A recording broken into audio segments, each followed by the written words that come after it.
유혹을 당하면 너희는 행복하리니 하느님의 성령이 너희 위에 머물러 계시리라.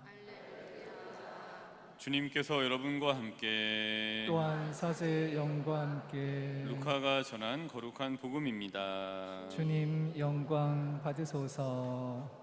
그때 예수님께서 모든 사람에게 말씀하셨다. 누구든지 내 뒤를 따라오려면 자신을 버리고 날마다 제 십자가를 지고 나를 따라야 한다. 정녕 자기 목숨을 구하려는 사람은 목숨을 잃을 것이고 나 때문에 자기 목숨을 잃는 그 사람은 목숨을 구할 것이다. 사람이 온 세상을 얻고도 자기 자신을 잃거나 해치게 되면 무슨 소용이 있느냐? 누구든지 나와 내 말을 부끄럽게 여기면 사람의 아들도 자기의 영광과 아버지와 거룩한 천사들의 영광에 쌓여 올 때 그를 부끄럽게 여길 것이다. 주님의 말씀입니다. 그리스도님 찬미합니다. 모두 자리에 앉으십시오. 이전에도 말씀드렸는데 제가 받은 선물 중에 가장 기억에 남는 선물에 대해서 한번 말씀드렸고, 그 다음에 또 한 가지는 고해성사에서 있었던 신학생 때 있었던 일들이 이제 기억에 많이 남았다라는 거 두 가지를 아마 말씀드렸을 겁니다. 우선 이제 제가 이제 가장 기억에 남는 선물을 받았던 거는 다들 아실 텐데, 그 기억에 남는 것 중에 한 가지는 그때 말씀드렸다시피 스킨 받았을 때가 제 기억에 많이 남았었어요. 그래서 제가 아이들하고 잘 지내니까 손녀의 할머니께서 이렇게 제 축일인가 그 성당 앞에서 보자 때 선물을 주셨습니다. 근데 주실 때 멘트가 이제 기억에 많이 남았다 말씀드렸잖아요. 스킨을 주셨는데 저한테 신부님 혼자 사시는데 냄새도 나실 때 이거 바르세요 이렇게 하고 주신 거 얘기 말씀드렸죠. 예. 아 참, 그래서 못 들은 척 했죠. 못 들은 척 하고, 근데 옆에 이제 딸이었던 것 같아요. 툭 치더니 엄마는 무슨 소리야. 그래서 전 못 들은 척 하고 그분이 그 자리를 정리하고 이제 가셨습니다. 그래서 이제 그때 이게 축하만 해줄 거면 축하합니다 하고 축하하면서 선물을 주고, 뭐 고마운 일 있으면 감사합니다라고 해서 그렇게 줘야지, 다른 얘기를 이렇게 갖다 붙이면은 뭐 원래 하고자 하는 게 좀 퇴색될 수 있겠구나라는 생각을 하게 됐어요. 사실 그분도 저한테 뭐 그런 말씀을 의도로 하실 게 아니라 그냥 다른 의도인데, 이게 잘 바르세요라고 하는 의도였을 거예요, 분명히. 근데 말씀을 하시다 보니까 재미있으라고 거기다 이제 냄새라고 하는 매개를 집어넣어서 말씀을 이제 하신 거라고 생각이 듭니다. 저 잘 씻어요. 저 별로 냄새 안 나요. 근데 혹시라도 저 냄새 나면 말씀해 주시면 제가 들어가서 바로 샤워를 하고 스킨을 잘 바르고 나오도록 할 테니까 냄새나는 말씀해 주시고요. 그게 이제 제 기억에 남고, 그래서 다음엔 그렇게 하면 안 되겠다라는 생각을 했고, 그다음에 이제 고해소에서 있었던 일은 신학교에서 있었던 일 말씀드렸잖아요. 여러 가지 다 말씀을 막 드렸는데 신부님께서 다 안다. 참 힘들 때다. 이 고해소에 학사님의 이렇게 말씀하셨던 모든 거를 고해소에 두고 나가십시오라고 이제 말씀해 주셨던 그거. 그래서 나도 신부가 좀 되면 저런 말씀을 좀 꼭 드려야 되겠다라는 거를 이제 그때 이렇게 다짐했던 적이 있었습니다. 선물을 줄 때는 그냥 줘야 되겠구나. 그 다음에 고해소에 들어왔을 때는 신자분들이 어떻게 들어오셨든지 간에 상황이 분명히 본인만 아는, 감당하기 힘든, 또 본인만 아는 좀 용서되지 않는 부분들, 여러 가지 내밀한 부분들을 말씀하셨으니 거기에 하느님께 맡기시고 헌집을 다 두고 새 집에 나가십시오라는 말씀을 해야 되겠구나라는 거를 과거의 이제 경험들을 통해서 생각하고 결심하고 또 해보기도 하고 이렇게 됩니다. 이전에 본당에서도 했었고, 아니면 뭐 청에 있을 때도 해봤고, 뭐 이런 이제 다양한 것들, 다양한 곳에서 이전에 있었던 경험들을 가지고 일을 하게 이 말씀을 드리고 좀 실행을 해봤습니다.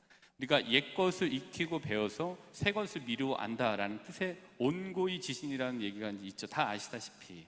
근데 가만히 보면은 저한테 온고의 지신, 옛 것을 익히고 옛날의 경험들, 그런 경험들을 가지고 2022년 아니면 뭐 2020년 또 앞으로 다가올 2024년, 25년도에 그거를 바탕으로 내가 누군가에게 고마움을 표시할 때는 그런 소리보다는 이렇게 그냥 목적에 맞게 이렇게 드리는 게 더 낫겠구나라는 거를 하거나 아니면 해야지라고 생각을 하고 있고, 근데 과거의 경험에 미루어서 그런 걸 하고, 또 고해소에 누군가가 이렇게 들어오셨을 때도 마찬가지로 과거에 내가 그런 경험을 했으니 2022년의 상황에 내가 고해소에 있을 때 누군가가 내밀한 감당하기 어려운 거를 갖고 들어오셔서 고해를 하셨을 때는 이런 식으로 해야 되겠구나라는 거를 과거에 미루어서 과거의 경험을 비추어서 말씀을 하고 실행을 하게 되는 것 같아요. 그래서 과거의 것들이 우리에게 지금 살아가는 나에게 다 도움이 된다라고 보여지는 것 같아요. 다만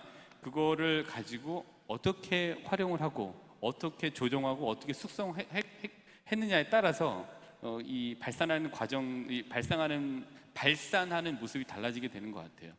우리가 이제 읽기의 과정은, 읽기에는 세 가지 영역이 있다고 이렇게 얘기를 합니다. 첫 번째로는 수용 영역이 있고, 두 번째로는 중간 영역이 있고, 세 번째로는 발산 영역이 있다 이렇게 얘기를 하는데, 일단 우선은 수용 영역 같은 경우에는 내가 내용을 파악하고 주제를 이렇게 파악하는 거를 수용 영역, 어떤 게 있었을 때 그거를 얘기하는 거고, 중간 영역 같은 경우에는 내가 이제 내용을 숙지하고 그 주제를 파악한 거를 가지고 비교하거나 아니면 분석하거나 비판하는 거를 통해서 숙성하고 연결하면서 조정하는 조정 기간을 갖는 게 중간 영역이 되죠. 여기까지 다 하시게 되죠.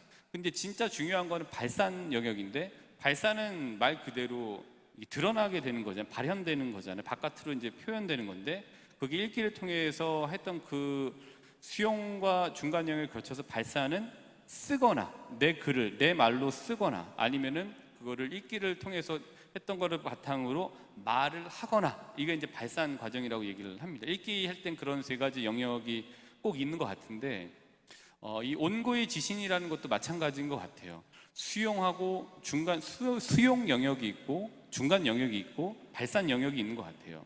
그래서 온고의 지신이나 옛것을 사례가 있었던 거를 우리가 수용했고, 그 다음에 네, 이런 상황이 있었는데 이럴 때는 좀 이렇게 하는 게 더 낫겠구나라는 거를 수용한 사건을 가지고 좀 과거에 있었던 것과 비교해 보기도 하고, 그거를 한번 분석해 보기도 하고, 이렇게 해봐야 되겠지라고 하는 어떤 이 결행 전에 있는 그 결심을 통해서 조정 과정을 거친 후에 발산을 하게 되죠. 난 이렇게 했으니까 이 상황에서 이렇게 해야지라고 하면서 온고의 지신을 이제 알게 모르게 생활에서 이렇게 발현하게, 이제 구체적 꼴을 갖추게 하게 되죠. 근데 이제 온고의 지신을 이렇게 할 때는 수용하고 중간 영역을 거쳐서 발산하는, 이렇게 하기 위해서는 기준점이 있어야 되는 것 같아요. 그래서 기준점이 없을 때는 그게 이제 이럴 땐 이렇게 하고 저럴 땐 이제 저렇게 하게 되는 거죠. 근데 그런 거 할 때는 과거의 경험에서 이렇게 해야지라는 거를 통해서 얻게 된 교훈을 가지고 기준점을 잡아서 그 기준에 따라서 또 수용하고 중간 영역의 조정 기간을 거치고 또 할 때 발산을 하게 되는 것 같습니다. 우리가 오늘 성 김대건 안드레아 신부님과 성 정화성 바오르가 동료 순교자들 대축일을 지내면서 온고의 지신을 한번 다시 반추해 볼 필요가 있는 것 같아요. 근데 그분들은 과연 어떤 기준을 가지고 있었을까? 지난해에는 제가 이거를 온고의 지신을 똑같이 주제를 이 축일날 말씀을 드리면서 김대건 신부님께서 옥중에서 쓰셨던 19번째 편지와 그다음에 20번째 편지를 발췌를 해서 갖고 와서 읽어드리고 강조할 부분에 대해서 강조를 이제 드렸었습니다. 근데 오늘은 이 두 가지를 다시 한번 상기시켜 드리고, 마지막으로 신부님께서 마지막 회유문이라고 했던, 유일하게 한글로 쓰셨다라고 하는 이 마지막 회유문의 것들을 가지고 와서 좀 말씀을 드리도록 하겠습니다. 이게 과거에 있었던 일이지만 순교자들의 축일을 지내고 또 때로는 대축일을 지낸다라는 것은 과거의 것을 익히고 알아서 오늘 2022년에서 내가 생활하는 것들에서 이 상황에 맞는 새 것들을 이렇게 발산해 나가는 것이 바로 이 대축일이나 순교자 축일날 우리가 가지고 갈 수 있는 것 같아요. 이런 기준점을 가졌던 분들이 이렇게 했구나. 그럼 나도 이런 기준점을 가지고 이러이러하게 한번 수용한 거를 중간 과정을 거쳐서 나도 이런 상황에선, 이런 생활에선 이렇게 발산해봐야지라는 거를 이제 할 수 있게 된다고 봅니다. 그게 바로 신앙 안에서의 온고의 지신인데, 특별히 오늘 저희 한국 순교자들 대축일을 맞이하면서 그 순교자들의 저력이, 우리 신앙 저력이 어디서 나왔고, 그 저력을 나왔던 그 저력을 우리가 수용하고 우리가 그거를 어떻게 발산할 것인가를 이 편지를 통해서 한번 살펴보면 좋을 것 같다는 생각이 들어서 편지를 좀 소개해드리고 마치도록 하겠습니다. 옥중에서 쓴 19번째 편지에서는 하직 인사를 하는 게 19번째 편지의 주 내용입니다. 그래서 베르네 신부님 안녕히 계십시오, 메스트르 신부님 안녕히 계십시오, 르그레주아 신부님 안녕히 계십시오, 또 신자들에게도 또 인사를 합니다. 지극히 사랑하는 나의 형제 토마스여, 잘 있게.